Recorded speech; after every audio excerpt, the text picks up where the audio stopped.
هل إنه برأيك في كأس العالم، هل شعرت بأنك أنصفت؟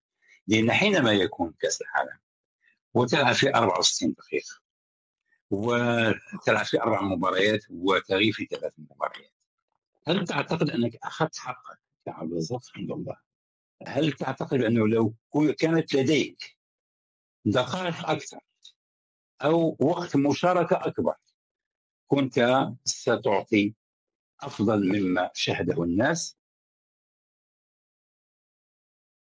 أنا سي خالد لا ألوم بتاتا السيد وليد الركراكي أو الطاقم التقني على ما عملوه معايا شخصيا في كأس العالم، لأنه الحمد لله كل القرارات اللي اتخذوها كانت ناجحة 100%. وخير دليل أن المنتخب الوطني المغربي وصل إلى نصف نهائي كأس العالم، وهذا شيء ليس بالسهل وليس بالهين أبدا.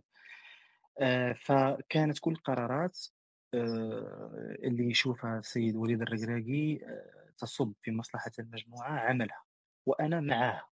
أكيد أنه أنا شخصيا إذا تتكلم علي شخصيا أريد أن ألعب أساسي، لكن إذا شفت قرار راح يصب في المجموعة وراح يصب في نتائج المجموعة فأكون أنا يعني سمعا وطاعة. أنا لا ألوم أبدا، وأعتقد أنه أخذت الوقت اللي مفروض آخذه، بالرغم أنه كما قلت لك إذا سألتني شخصيا بعيد عن قرارات المدرب وأقول لك أنه أنا أبغى ألعب أساسي. لكن ربما يعني ألوم السيد وليد الركراكي شيئا ما على المباريات اللي بعد كأس العالم، لأنه يمكن لعبنا ست مباريات ولا 7 ماني متذكر بالضبط. لعبت في واحدة مباراة فيها البرازيل. م أنا أتذكر 6 مباريات، لعبت مباراة واحدة فيها شوط أول فقط، اللي هذا الشوط الأول تقريبًا أغلب اللعيبة ضد الرأس الأخضر، وأنت تعرف أن الرأس الأخضر أنا عارف. منتخب متميز جدًا، جدًا، جدًا. اللاعبين اللي لعبوا 45 دقيقة الأولى كلنا لنكن صريحين كلنا لم نكن في يومنا، فكل اللعيبة لم يعطوا ما مفروض أن يعطوا. ف ولم يكن الفريق الأساسي، أي ولم أن يكن أبدا. كانت هناك تغييرات كثيرة، 4 إلى 5 لاعبين، وهذا يمس بالتماسك وبالانسجام والتناغم. بالضبط، زائد أنه أتفاجأ أني أخرج على طول من في نهاية الشوط الأول يقوم السيد وليد الركراكي بتغييري، ولم ألعب بعدها ولا دقيقة في 5 مباريات أخرى. ينادى علي فقط أنا لماذا أقول لك أني لا ألوم المدرب في كأس العالم، لكن ألومه في المباريات فيما الودية. بعد كأس العالم. يعني أنت لماذا تنادي علي للمباريات الودية وأنت لم تلاعبني؟ كيف ستحكم علي؟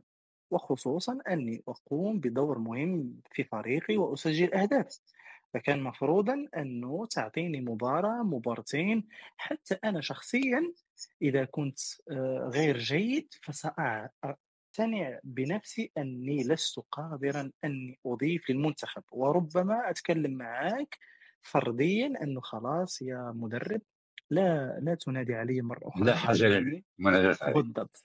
فأنا دائما أريد أن ألعب، ما ألعب، أريد أن ألعب. خاصة أن حسب ما سمعت أنا وما حكيته وأكدته الآن، أن تعاطيك أثناء فترة كأس العالم أنه هو بنفسه انبهر بانخراطك وبالتزامك وبالروح العالية التي كانت لديك، وكيف كنت تحتوي الكثير من اللاعبين الشباب، كنت في أجواء رائعة جدا.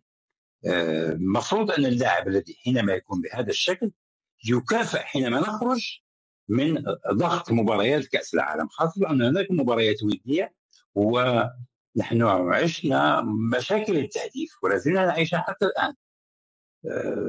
كان من المفترض أن تأخذ فرصة أكثر.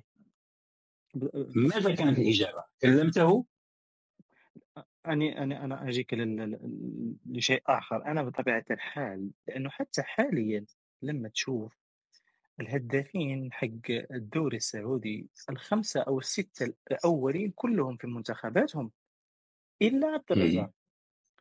مم. أنا دائمًا أوكي، لم يكن عندي حظ جيد مع المنتخب طيلة السنوات الماضية، لكن على مم. الأقل لم آخذ فرصة إلا مع السيد بدر زكي.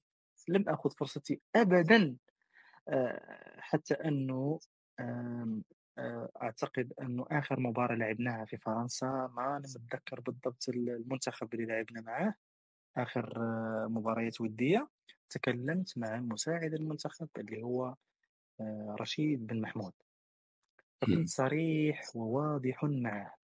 كلمته أنه يا سيدي رشيد، أنا الآن قرابة 4 إلى 5 مباريات ودية لم ألعبها بتاتا وأنتم تنادون علي. أريد أن أعرف ما محلي من الإعراب. أنا لست لاعبًا مم. عندي 19 سنة أو 20 سنة أو 21 سنة، يعني حتى إذا ما لعبت الحين لسه عندي سنوات طويلة. أنا ربما كانت كأس إفريقيا الماضية أو ربما بالكثير كأس إفريقيا المقبلة، هذا آخر عهد بيني وبين المنتخب، لنكون مم. صريحين. بالرغم من أنه عالم صح. كرة القدم لا يعترف بالعمر، خاصة الآن. خاصةً الآن. خاصة الآن كريستيانو، ميسي، مودريتش، راموس، والأسماء طويلة صحيح، وعريضة. لكن لا، إحنا المغاربة عندنا فكر خاطئ. يعني إذا كان عندك 20 22 أوكي تقدر تلعب في المنتخب، لكن إذا عندك 33 34 35 لا، كبرت.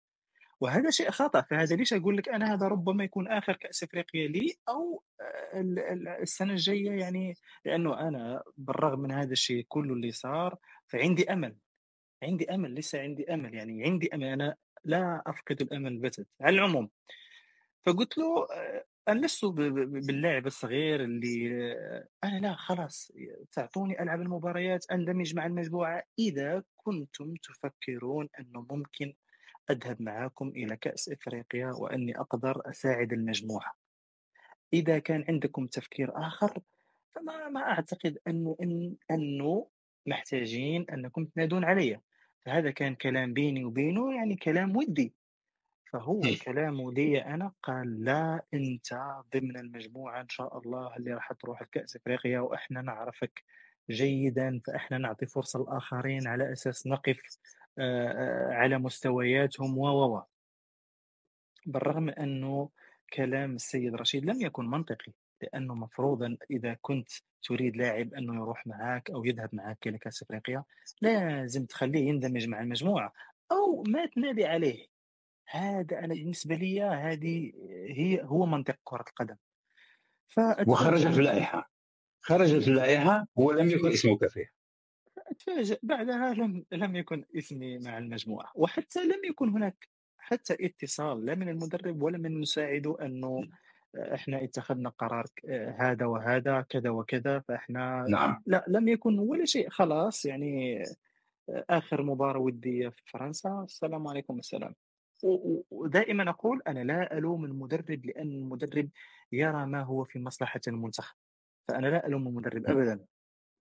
الأحداث هي التي ستحكم على المدرب هل نجح في اختيار اللاعبين في استحقاقه أم لا.